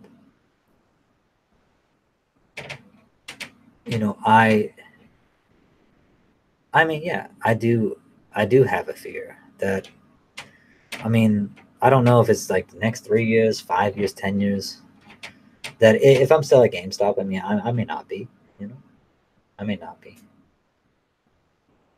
But who knows? I mean, I've said this before on the last retail. If I was given a position in corporate for like marketing and stuff and going around and like just being a motivational speaker or whatnot, hell yes, I would do it. I would do it in a damn heartbeat. You kidding me? I would. Not just because of me just having the charisma and all that jazz, because I actually believe in the product. I believe in GameStop. And that's the problem that I have with people like Inside Gaming, with Adam Kovic, with Bruce Green, with Lawrence, with people who do poke fun at it. I understand the writers, and yeah, they're trying to write jokes and be yuck, yuck, yuck. I get that. I get it. All right. And they're trying to be funny. And the jokes didn't land with me. But you're talking about something, man, that like I said, I do not take umbrage with them. Okay. But unless you have worked retail, which I'm guessing they have. I'm guessing to some degree they have. But man, it's one thing to make a joke, okay, and then make another joke. And then there's another one where you're just browbeating the shit out of it. Reserves, I've talked about reserves before. They can fuck off about the reserve stuff because the reserve thing is a good thing. It's pardon my French. I'm sorry for cursing again, sorry for dropping an F-bomb, but they can just F off, okay? The reserves is a good thing, and I stand by it, right? Because I reserve stuff. I've talked about the Venom Pop. I got the Venom Pop, but how much gas did I spend when my buddy at GameStop before I started working there was like, are you sure you want it? Are you sure you don't want it? Are you sure? Are you sure? He kept on asking me. And I said no. And then I had to basically be like, hey, man, do you have any more of the Venom Pop? He's like, man, dude, I got one here, man, but it's a pre-order, man. And so he tried to went out of state to even see if they could send one. But you know what? There was a pre-order, or there was already on hold, right? So I found mine, and fuck, man, where did I find it? Sorry, I cursed again.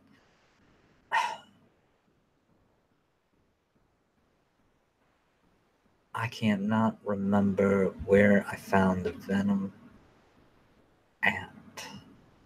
Oh no, I found it. No, I found the Venom at the Wayne's World. I found the Superior Spider-Man over there at in back of us, where he's now. Now he is on the top shelf because I have Mary Marvel right there on the bottom. I got that one.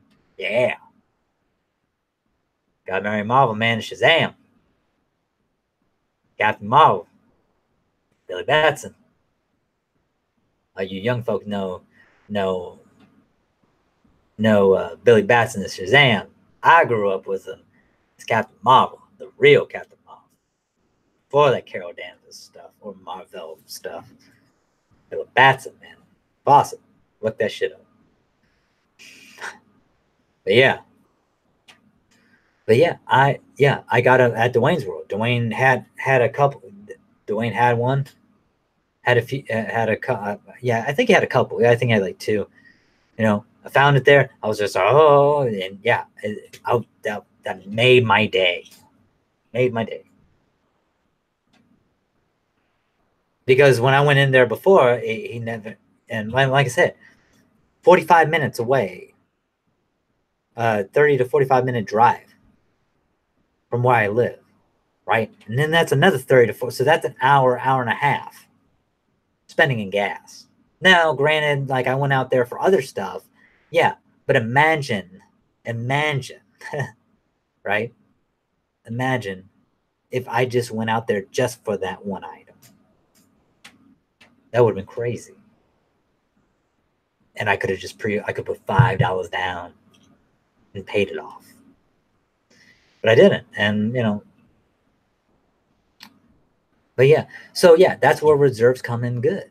And also too, it's like right now we have the collectible Bulbasaur, right? You can pre-order that still. As far as I know, as far as this recording, yesterday you could still pre-order it, all right? Maybe today, maybe not. Or maybe tomorrow you can't. I don't know. But the Pikachu one, the Target exclusive, my buddy who works at GameStop with me, right? We tried to get that. Couldn't get it because they were all sold out. Couldn't. That was a Target exclusive. But imagine this one, right? That's why, I mean, there's you got to put it. I mean, people delay, and I'm one of these people. I do it too, man. The hypocrisy. All right, you got to pick your battles. We're all hypocrites. You got to pick your battle though. Which one? What type of hypocrisy you believe in? But yeah, man. I mean, listen, look, man. I'm like the people. I'm like the people at Funhouse too. I'm a creator. All right, this is content that I'm creating. Right. I hope to God that it can expand. I hope to God that that I can someday maybe uh make 5 cents off these videos, make a little bit of profit, get monetized stuff. Yeah, man, that would be cool. Get sponsorship, you know. Um movement watches, or like Mac Weldon, and be like or like hymns, it's like this is sponsored, this video has been sponsored by hymns. And no, I'm not talking about the band hymns, baby, for hymns, yeah. So yeah, that would be great, but yeah, I believe in our product. I believe in reservations. I believe in the pro membership card. I believe in the GPG, guaranteed protection on the game. Yeah, guaranteed protection game. I believe in that because I have that for my own games. Because the last one I told you about the TSA, what happened to me in TSA, the fucking TSA. When I went through TSA and they were rubbishing my bag and stuff, and I had to replace it and replace one of the games. I think it was the Pirates of the Caribbean at World's End, or whichever one. It was a Xbox 360. There was a couple there, and or no, I brought a few. I think I brought like 3 or 4. Can't remember. But yeah, I mean, I brought it because my pops has the Xbox 360 and he has NES because he plays the Duck Hunt and he has the gun. Yeah, excuse me. But yeah, I believe in that stuff, man. I wouldn't sell a product to a person that I didn't believe in. Okay? That's me. That's my code. Okay? I sell people a product that I believe in. If I don't believe in it, that's like I'm sorry, not GameStop, Best Buy, right? I left that job because I didn't believe, because after the bullshit that I went through of them lying to me, basically, ergo, I'm lying to the customer when I'm like, oh yeah, you can totally bring it back and we'll get you one Johnny on the spot. Not a problem. Bullshit. Once again, part of my language, right? I don't know if their policies have changed. I don't know. If they have, and for the better, great. If they haven't, well, they're stupid. It's like what I said before. They treat their employees like dirt. The customers like gold.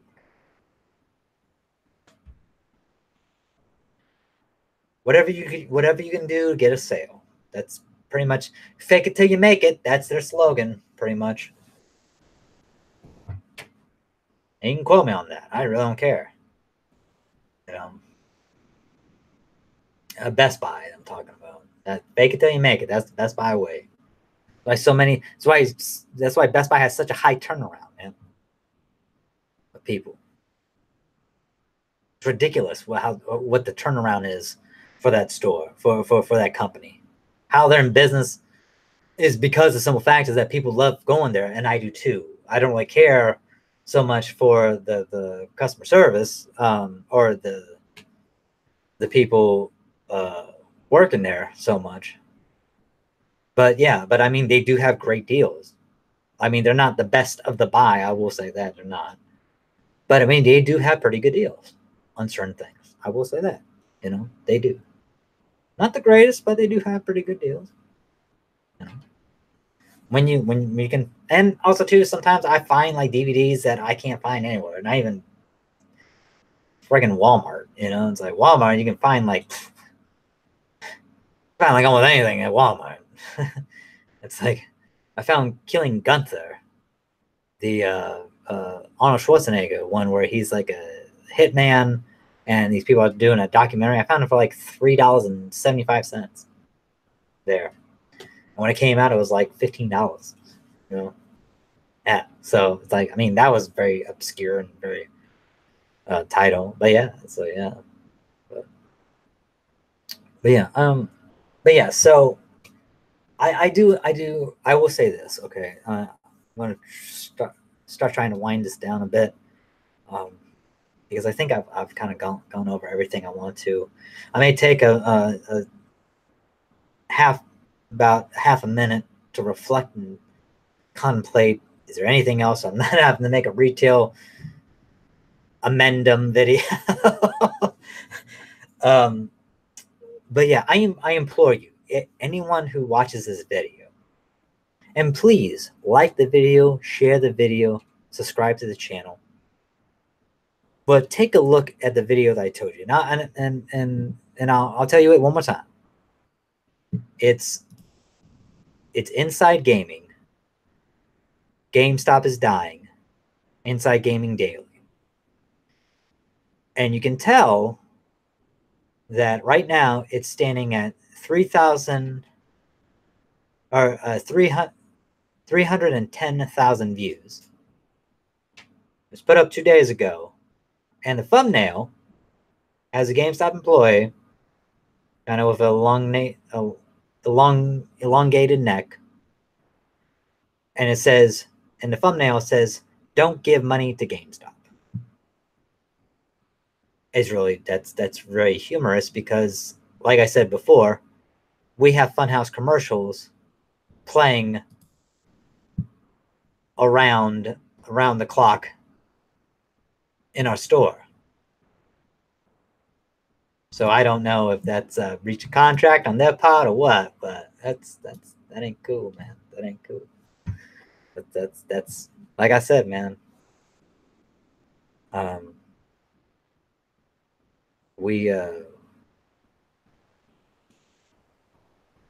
Where I come from, man, we just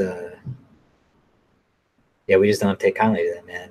We call that, like I said, man, before, sorry, we call that shit talking. We're talking shit, right? Rubbing mud in your face. That ain't too cool, man. That's not cool at all. But yeah, like I said, man, we'll take half a second or half a minute, maybe a quarter of a minute to reflect. See if there's anything else that's on the docket. Like I said before, man, I implore you, I really do. Please take a look at the video. And also too, hey, share this video with the Funhouse people.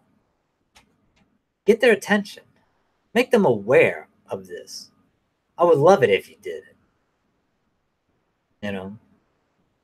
Because I would love to talk with these people or Skype in with them or to Google Hangouts with them and understand their psychology and their thought process, their behavioral pattern, if you will.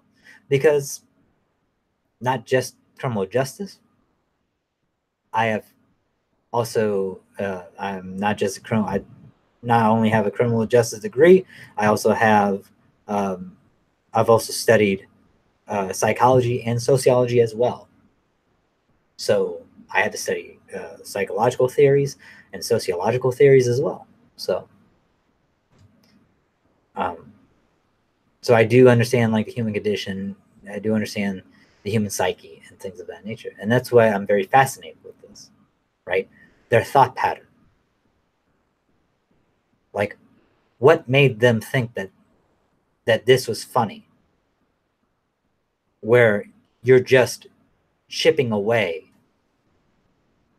and just adding a notch to ruining people's livelihoods and jobs, right? Like I said, I told Mr. Green, Mr. Bruce Green, in the DM that hey, your video is at least educational, you know, for people who aren't really in the know or up to speed, you know, who aren't high speed or up to speed, up to snuff. You know, like I already knew about the Funko Land and the Babbages and EB Games and stuff like that because I was already because I had already known that stuff. But like Adrian, right? Adrian didn't know that. You know, our special guest in the chat, Adrian. You know, thank you, Adrian, once again, man, for Adrian T2099. You know, in the chat. Thank you so much, man. That was really kind of you, really nice of you, man, to hang out with the handsome Cobra, man. But yeah, yeah. I mean, like I said, you know, I would love if they if word got to them, right? The GameStop employee calling them out. That'd be fabulous, man. Handsome Cobra calling them out, calling Funhouse to the mat. Inside Gaming, woo! Do that one more time. Woo! Ain't your boy coming at you, baby. Oh, Rick Flair, the man. Woo!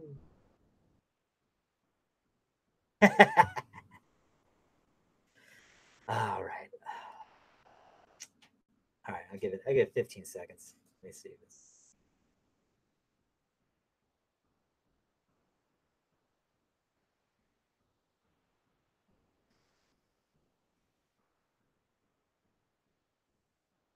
I think we're good.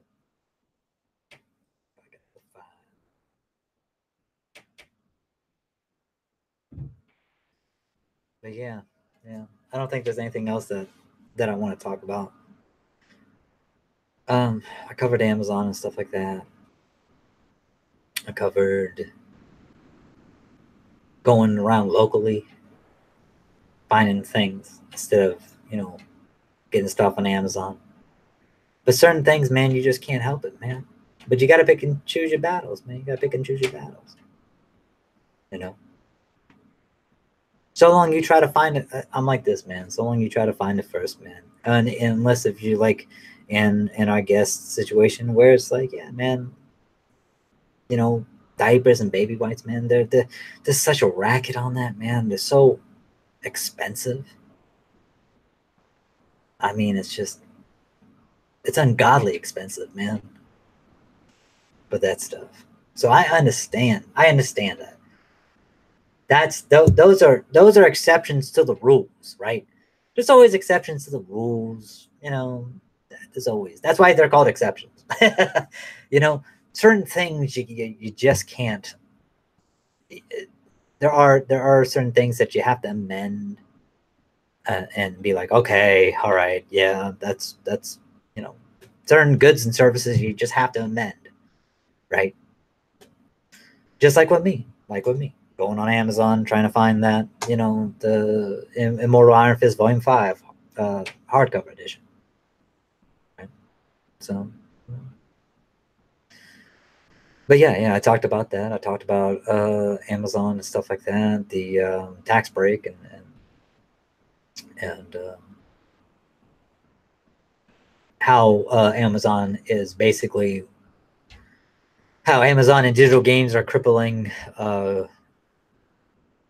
retailers, just in general, not just video games of video, but like video game store like GameStop that I work at.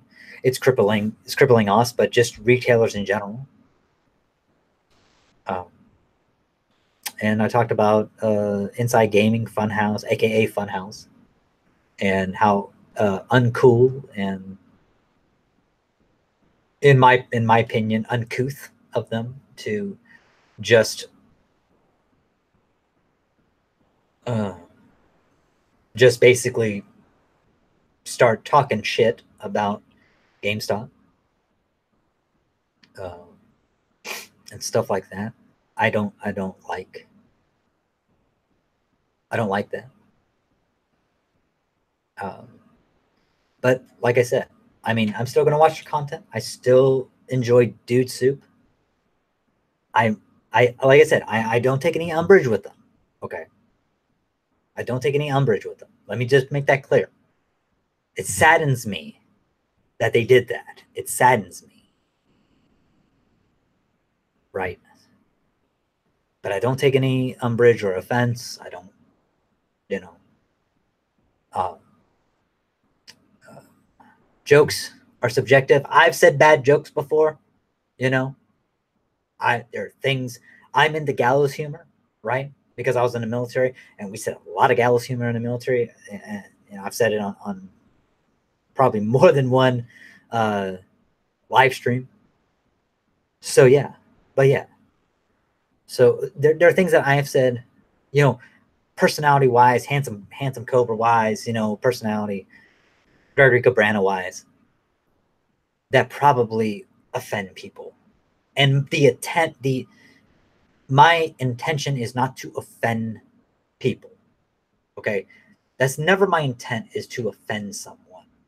Though people will get offended. I understand this. The attempt is never the intention, the attempt is never to offend. Though people will get offended.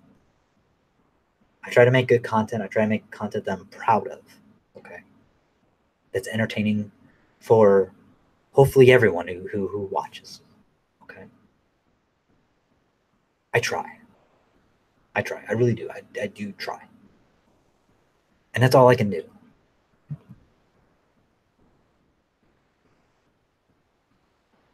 So I do understand that. That's why when I feel saddened, that's me. That's me. And other people can feel this way that they want to, and that's cool.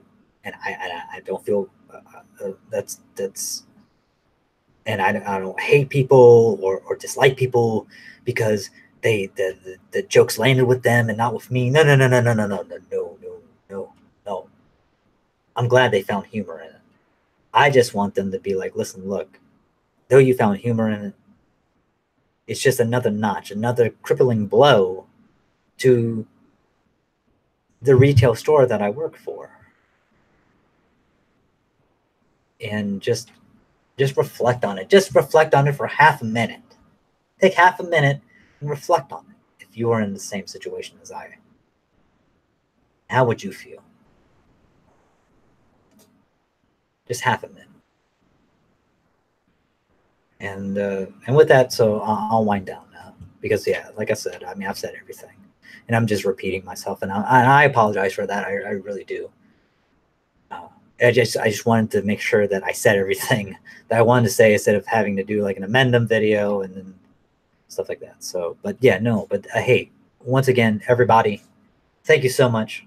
Thank you so much for watching the video, watching the videos in general, liking the video, even if you didn't like it, you know, giving a thumbs down, thumbs up, whatever, you know, subscribe to the channel. We're trying to get in more guests.